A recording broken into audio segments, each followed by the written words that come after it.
udah.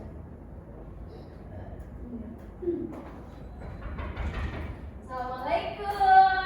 Waalaikumsalam warahmatullahi. Kalian pada ngerjain tadi? Enggak, Ibu. Ngapain? Santai. Masa tugas terus, Ibu? Ya kan siapa tahu. Sebelum ibu tadi diajar siapa? Bu Laura. Indah. Indah. Indah. Ada tugas gak kalian? Enggak ada. Kemarin kali. Iya, tapi dilanjutin. Lanjutin tugas, Ibu ini enggak ada. Oke, sebelumnya Ibu salam lagi ya. Assalamualaikum warahmatullahi wabarakatuh. Selamat sore anak-anak. Sore, Ibu.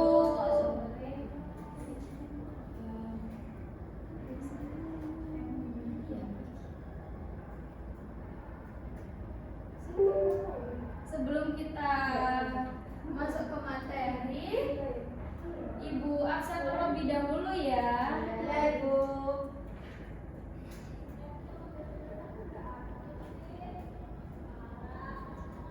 Indah, Ceci, Hadir, Ibu. Momo, Hadir, Ibu. kenapa tidak hadir? Bermasalah, Ibu. Bermasalahnya gimana? Itu apa selalu bolos, Ibu. Oh, berarti tidak ada keterangan Iya. ya? Oh, berarti tidak ada surat. Oke, berarti Ibu Alfa. Terus Revalina, Hadir, Ibu. Laura Sri, Hadir, Ibu. Rizal Mirza. Gak masuk, Ibu. Kenapa? Lomba basket. Iya, Di basket. Ibu kah? Kok bisa? Ada itunya gak? Iya, Statusnya? Oh, ada. Berarti izin. Fani Mumu, siapa ini namanya? Rosdiana. Dibalik, Ibu. Loh, gimana? Dari kapan? Spanyol. Oh, udah 2 minggu ini ya? Iya, kan dia masih final. Jago rendah banget itu. Itu sama siapa? Sama Momo. Sama Mumu. Oh, katanya mau gak pernah masuk itu ya? Iya, itu nemenin Ibu. Oh, Bersama Besti. asistennya, Ibu. Oh iya iya iya. Terus Priska Rahma, Parasita, Parasita, Hadir, Ibu. Dinda Aulia. Gak hadir, Ibu. Kenapa? Itu Bu eskul fotografi jadi itu video Hebat ya. Iya. Anak-anak kelas ini. Namanya juga Ektal. Terus Joshua Krisvan. Balik kampung, Ibu. Kampungnya di mana? Anaknya kenapa kok pulang? Kan belum libur, belum makan katanya. Oke. Sebelum memulai pembelajaran pada hari ini, alangkah baiknya dipimpin doa terlebih dahulu untuk ketua kelas. Minta tolong dipimpin. Baik, Ibu. Sebelum mulai pembelajaran hari ini, kita berdoa terlebih dahulu menurut agama dan kepercayaan masing-masing. Berdoa mulai. Berdoa selesai. Baik, materi pada hari ini kita akan membahas korespondensi bahasa Indonesia.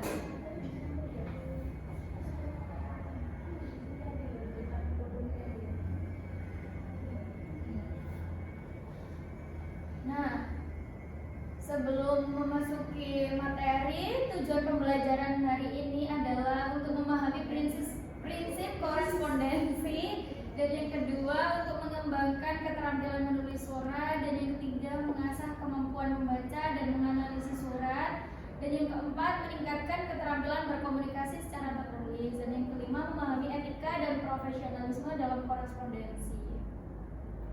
Jadi kalian harus itu ya, memperhatikan, tidak boleh main HP terus. Apalagi itu loh, Reva sama Mbak Laura kok main laptop terus sih. Ngerjain Mbak tugas. Pris, tugas apa? Kan ibu nggak ngasih tugas. Tugas Pak Jaka, Bu. Banyak. Kan waktunya ibu dulu. Kok ngerjain Pak Jaka? Biasanya nanti malam, Ibu. Iya, udah ibu kasih kelonggaran waktu lah buat kalian ngerjain. Iya, makasih ya Ibu. Ya, sama-sama. Love you.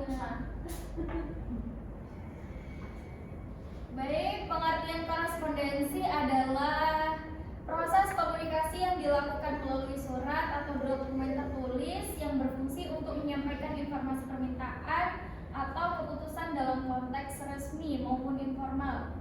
Dalam dunia administrasi, korespondensi memiliki peranan penting sebagai alat untuk menjaga hubungan antar individu atau organisasi, serta untuk mendokumentasikan komunikasi yang terjadi. Korespondensi dapat dibedakan menjadi beberapa jenis, seperti surat dinas yang digunakan untuk keperluan resmi atau suatu organisasi. Dan selanjutnya ada surat niaga yang berkaitan dengan transaksi bisnis, dan surat pribadi yang ditujukan kepada individu dalam konteks yang lebih personal. Proses pembuatan korespondensi melibatkan langkah-langkah seperti penentuan tujuan surat, penyusunan isi, dan penggunaan tata bahasa yang tepat. Korespondensi yang baik harus jelas, ringkas, dan sesuai dengan etika komunikasi yang berlaku, sehingga mencerminkan profesionalisme dalam interaksi di lingkungan kerja.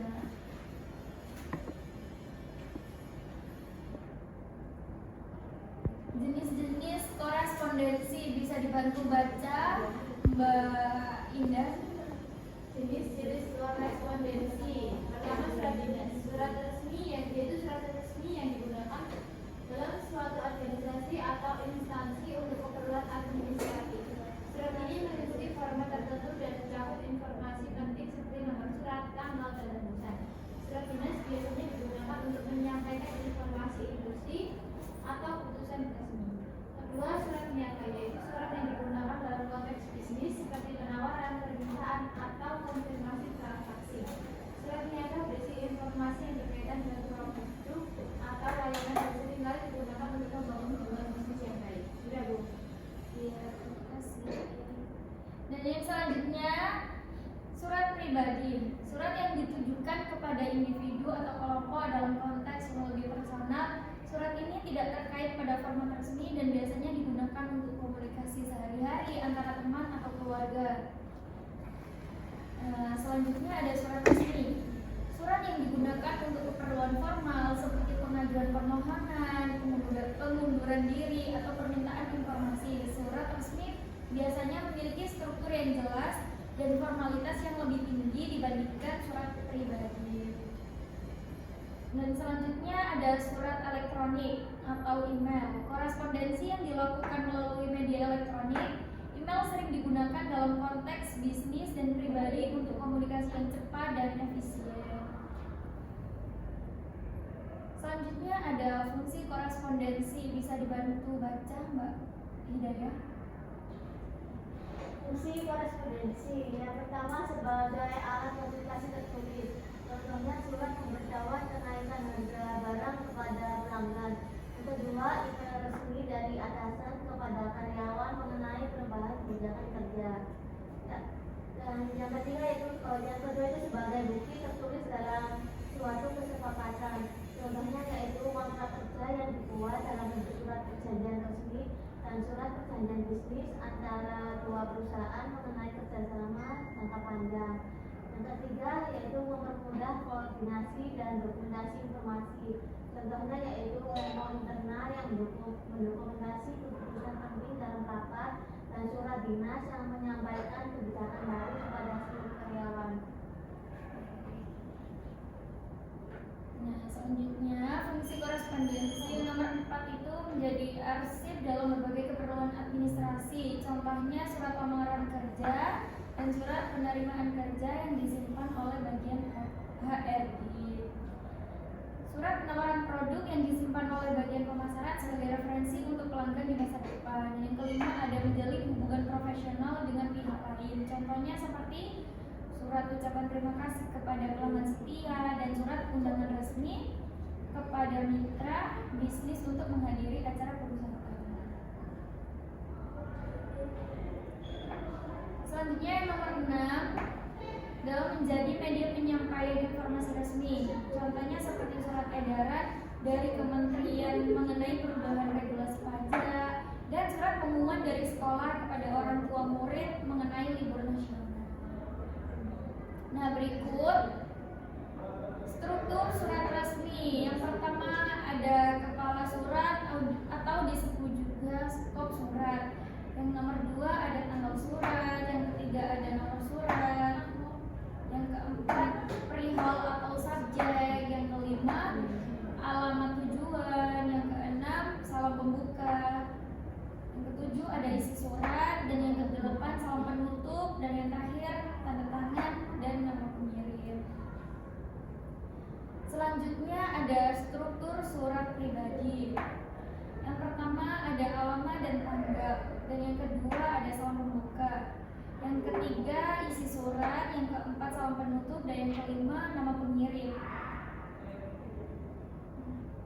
Nah, berikut teknik menulis surat yang baik. Bisa dibantu baca Mbak Revalina.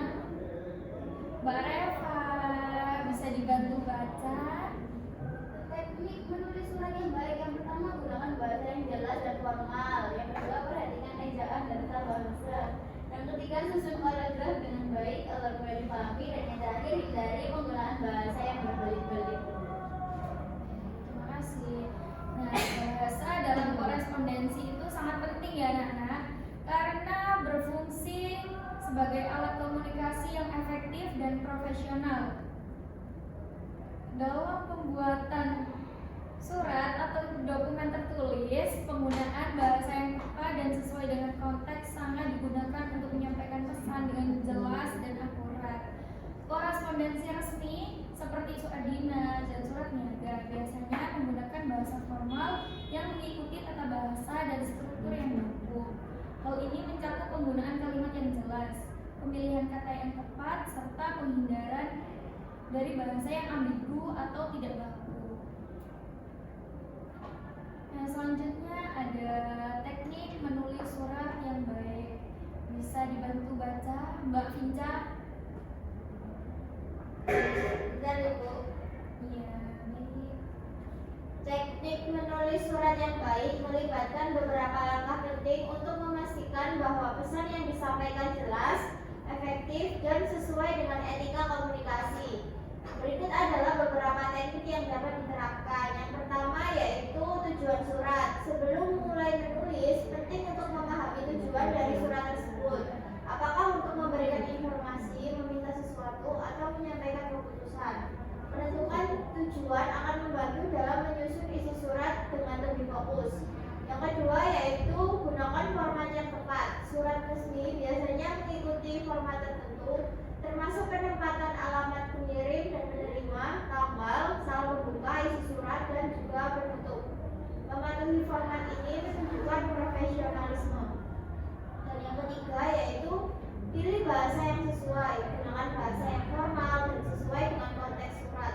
Hindari penggunaan bahasa yang ambigu atau tidak baku. Pilih kata-kata yang tepat untuk menyampaikan pesan dengan jelas. Baik, terima kasih Mbak Vinca. Sama Ibu. Nah, kalian kok pada lemes-lemes ya? Ibu mau ice breaking dulu nih. Ayo, ayo berdiri anak-anak. Biar kalian tidak jenuh, biar tidak materi terus. Ayo kita ice breaking dulu ya. Ya. Mana boleh berdirinya? Bentar ya, kalian ke depan dulu. Udah itu tah. Nyambung ke sini tah, laptopnya Mbak Ida. Oh iya. Udah tah. Oke. Ayo maju semua. Berapa anak ini? Ayo. Maju, maju. Oh, Tila.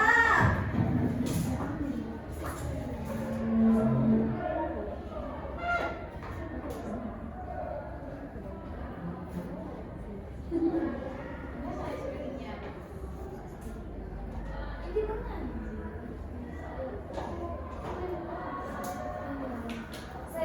Berapa anak ini? 3. Aduh.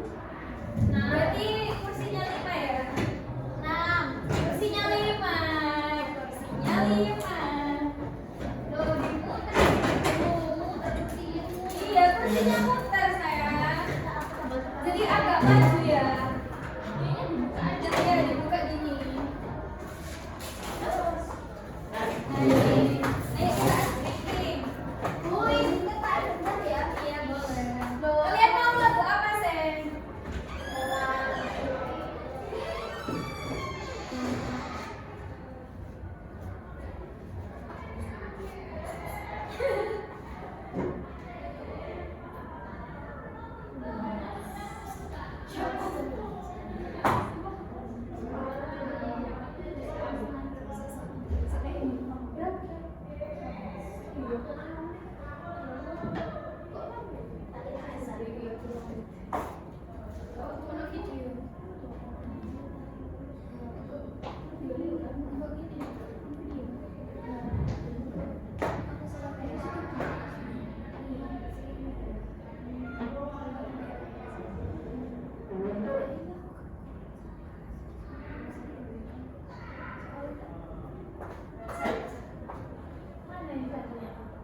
Saya ini pakai mana Mbak Indah ini?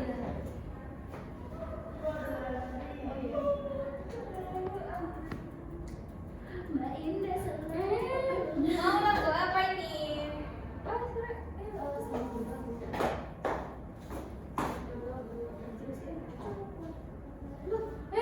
Kok videomu nyala?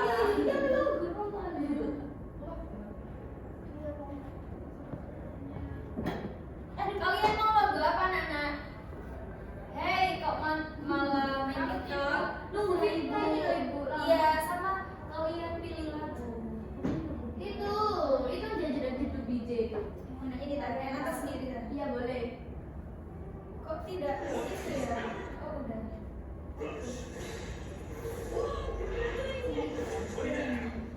Saya bergabung kan? Walah, sudah kamu. Dia bergabung dari luar itu siapa yang kemarin tak? Itu kok. Yang kemarin tak?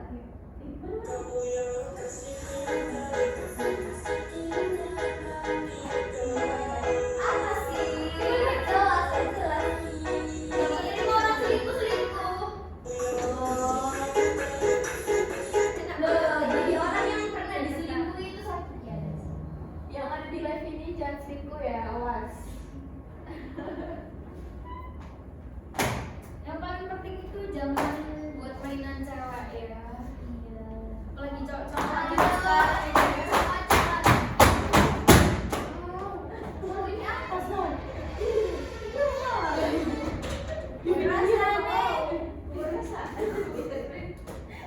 Ayo, mulai berdiri Ini. semua. Ini entar. Ini entar. Berdiri rebutan kursi nanti. Ini entar gini ya. Entar gini. Oke, siap. Clap. Jam. Clap. Jam. Chives. Jangan yang Chives. Kalau kayak gitu, boom. Kalian pilih mana? Bumai. Clap. Boom. Chives. Jadi Oh, kalian gitu nanti loh. kan ini kan ini iya kan kita joget. Usah clap kan?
Facebook.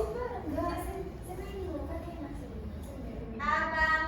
Abang Sare. Adik Sarah itu loh. Adik Sarah. Bukan kasih lauk Terus. enggak apa-apa Riz, enggak apa-apa. Ayo. Ayo yang mana? Kamu mau yang mana? Stop. Coba ini sih. Mana Ini ini? Sarah, video Reza. Ayo ibu. Iya bentar ya. Loh, Nyala.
Berikutnya ada teknik menulis surat yang baik. Selanjutnya ini tadi lanjutannya ya anak-anak. Tulis dengan jelas dan singkat. Isi surat harus disusun dengan kalimat yang jelas dan ringkas. Hindari kalimat yang terlalu panjang atau rumit agar penerima memahami pesan dengan mudah. Dan yang kelima ada perhatikan etika komunikasi. Gunakan salam pembuka dan penutup yang sesuai serta jaga kesopanan dalam penyampaian informasi. Nah, ini penting untuk menciptakan kesan positif dan menjaga hubungan dengan penerima.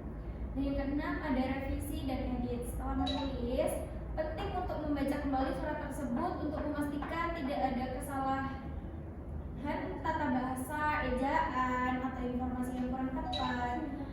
Revisi dapat membantu meningkatkan kualitas surat. Nah, selanjutnya ada email dalam korespondensi modern. Email merupakan salah satu bentuk korespondensi modern yang sangat penting dalam komunikasi bisnis dan pribadi. Berikut adalah beberapa aspek penting mengenai email dalam korespondensi. Yang pertama ada kecepatan dan efisiensi. Email memungkinkan pengiriman pesan secara instan yang sangat menguntungkan dalam lingkungan bisnis yang membutuhkan respon cepat. Hal ini mengurangi waktu yang diperlukan untuk mengirim surat fisik dan memungkinkan komunikasi yang lebih dinamis. Selanjutnya ada format yang fleksibel. Email tidak terikat pada format yang kaku seperti surat resmi. Meskipun demikian, penting untuk tetap menjaga struktur yang jelas, termasuk subjek, salam pembuka, isi, dan penutup. Penggunaan format yang baik membantu penerima memahami pesan dengan lebih baik. Selanjutnya, email dalam korespondensi modern bisa dibantu baca Mbak Laura.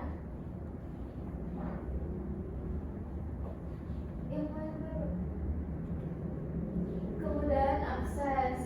Email dapat diakses dari berbagai perangkat seperti komputer, tablet, atau smartphone yang menggunakan penggunaan untuk berkomunikasi kapan saja dan di mana saja. Ini sangat mendukung mobilitas dan fleksibilitas dalam bekerja. Iya, sampai nomor 5 ya Mbak. Selanjutnya itu ada lampiran dan multimedia. Salah satu membuat email adalah kemampuan untuk melampirkan dokumen, gambar, atau file lainnya. Ini memungkinkan pengiriman informasi yang lengkap dan mendukung komunikasi yang lebih efektif. Dan yang terakhir ialah etika dan kesopanan. Meskipun email lebih santai dibandingkan surat resmi, tetap penting untuk menjaga etika komunikasi. Penggunaan bahasa yang sopan, jelas, dan profesional yang sangat diperlukan untuk menciptakan kesan positif dan menjaga hubungan baik dengan penerima. Nah, baik. Dan selanjutnya ada struktur email resmi. Yang pertama ada subjek email, dan yang kedua ada salam pembuka, yang ketiga ada isi email, yang keempat salam penutup, dan yang kelima tanda tangan digital. Untuk contoh suratnya Ibu bahas minggu depan ya. Ini untuk struktur dan pengertiannya dulu. Nah, selanjutnya ada kesalahan umum dalam korespondensi. Kesalahan umumnya itu dapat menciptakan kesan negatif. Jadi, yang pertama ada kesalahan tata bahasa dan ejaan. Penggunaan tata bahasa yang salah atau kesalahan ejaan dapat mengurangi kredibilitas surat. Hal ini menunjukkan kurangnya perhatian terhadap detail dan dapat membingungkan penerima. Yang kedua ada kurangnya struktur yang jelas. Surat yang tidak terstruktur dengan baik seperti tidak adanya pembukaan, isi, dan penutup yang jelas dapat membuat pesan sulit dipahami. Struktur yang baik membantu penerima mengikuti alur pemikiran penulis. Yang ketiga ada bahasa yang tidak sesuai. Menggunakan bahasa yang terlalu formal atau terlalu santai dapat membuat komunikasi terasa tidak nyaman. Penting untuk menyesuaikan gaya bahasa dengan konteks dan audiens. Dan yang keempat ada informasi yang tidak lengkap. Mengabaikan detail penting atau tidak memberikan informasi yang cukup dapat menyebabkan kebingungan dan kesalahpahaman. Pastikan semua informasi relevan disertakan dalam korespondensi. Dan yang kelima ada mengabaikan etika komunikasi. Tidak menggunakan salam pembuka dan penutup yang sesuai atau tidak menunjukkan rasa hormat kepada penerima dapat menciptakan kesan negatif. Etika komunikasi sangat penting untuk menjaga hubungan baik.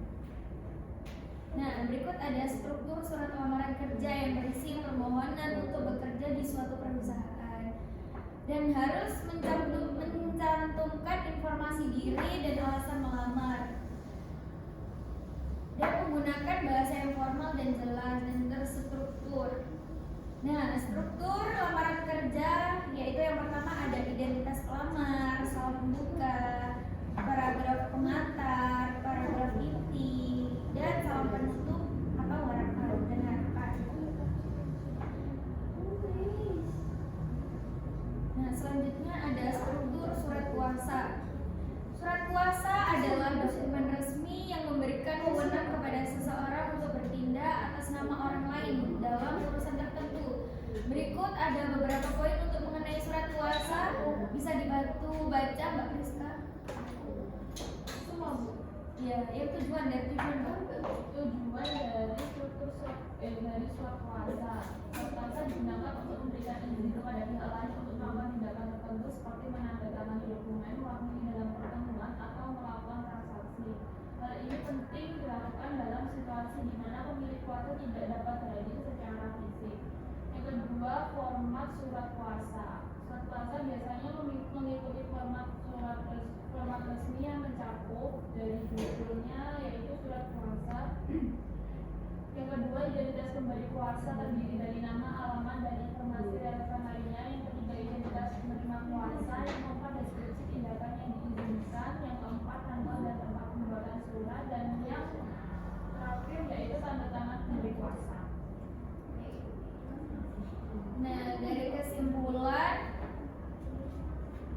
kesimpulannya adalah korespondensi bahasa Indonesia merupakan salah satu bentuk komunikasi tertulis yang digunakan untuk menyampaikan informasi secara resmi maupun non-resmi. Dalam dunia administrasi bisnis dan pemerintahan, korespondensi memiliki peran penting sebagai alat komunikasi yang efektif, tertib, dan dapat dipertanggungjawabkan. Surat sebagai media utama dalam korespondensi memiliki berbagai jenis seperti surat pribadi, surat resmi, dan surat niaga yang masing-masing memiliki struktur dan tujuan yang berbeda.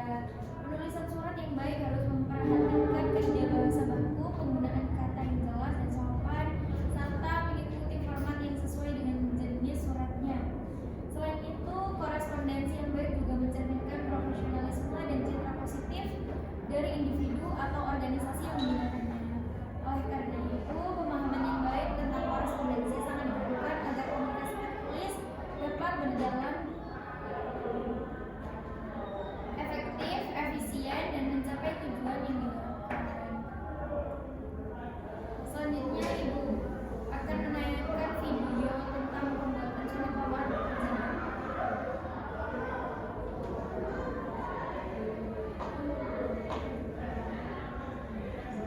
Apakah kawan-kawan pernah melihat atau membaca berita lamaran pekerjaan dalam surat lamaran? Tentunya tidak ada berita lamaran pekerjaan yang menarik bagi kalian dan cocok bagi kalian. Hal yang paling utama yang harus kalian persiapkan adalah menulis surat lamaran pekerjaan. Bukan hanya menulis surat lamaran pekerjaan, tapi kalian harus mendapatkan kebenaran, kebaikan, dan juga kemenarikan surat lamaran pekerjaan kalian. Nah, mungkin kalian akan bertanya-tanya, bagaimana sih cara membuat surat lamaran pekerjaan yang baik, menarik, dan juga benar? Oke, saya akan membahas unsur-unsur surat lamaran pekerjaan. Yuk kita belajar sama-sama.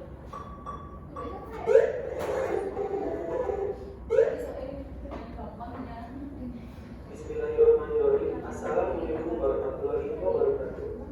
Kembali lagi bertemu dengan saya, Andriansa, untuk bahasa Indonesia. Hari ini kita akan belajar tentang surat lamaran pekerjaan. Bila kita ingin melamar pekerjaan, tentunya kita membutuhkan surat lamaran pekerjaan yang baik. Perhatikan ya, nanti Ibu Oke, bakal ngasih saya kalian akan PR untuk dikumpulin minggu depan. Buat surat lamaran pekerjaan.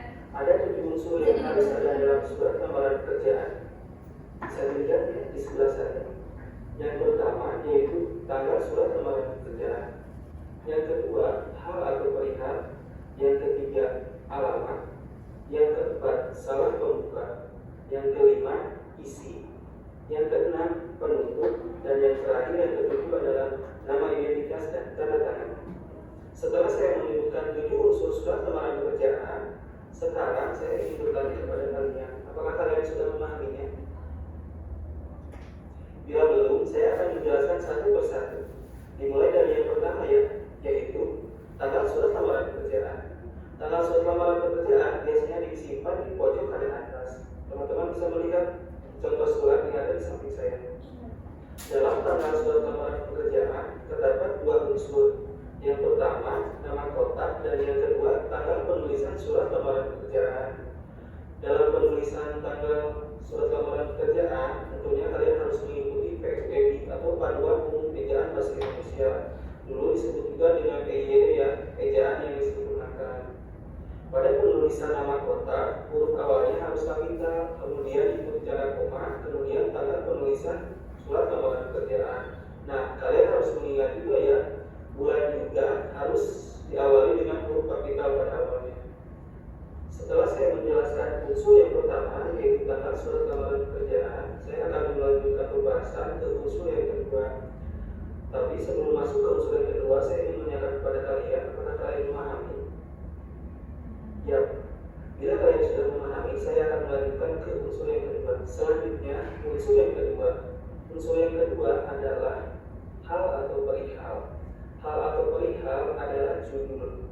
Karena surat kita adalah surat lamaran pekerjaan, jadi judul yang dicantumkan dalam hal adalah surat lamaran pekerjaan. Dalam penulisan judul, kalian harus terpaku pada prinsip penulisan judul. Apakah kalian masih ingat prinsip penulisan judul? Ya, betul sekali. Dalam prinsip penulisan judul, kalian harus menuliskan kata dengan huruf kapital di awal hurufnya, kecuali kata konjungsi atau kata penghubung, contohnya yang, di, dan lain-lain. Unsur yang ketiga adalah alamat surat lamaran pekerjaan. Di dalam alamat surat lamaran pekerjaan, kalian harus mencantumkan 2 hal. Yang pertama adalah perusahaan atau lembaga yang kalian ajukan surat lamaran pekerjaannya. Bila kalian mengetahui namanya, kalian cantumkan langsung, dan tidak cukup posisinya saja.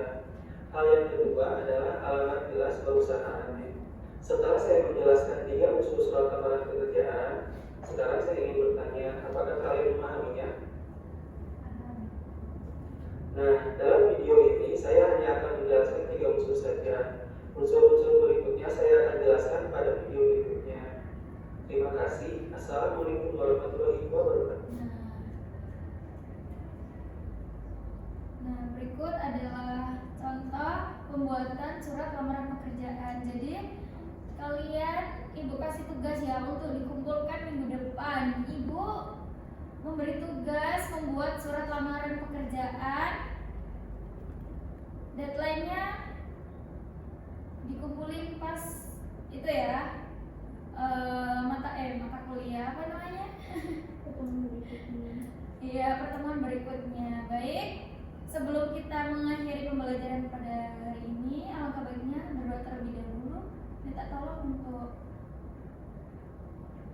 Sebelum mengakhiri pelajaran hari ini, kita berdoa terlebih dahulu menurut agama dan percaya masing-masing. Doa mulai.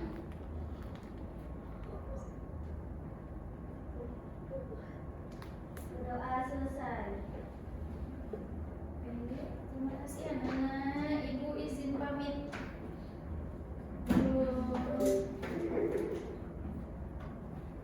Assalamualaikum.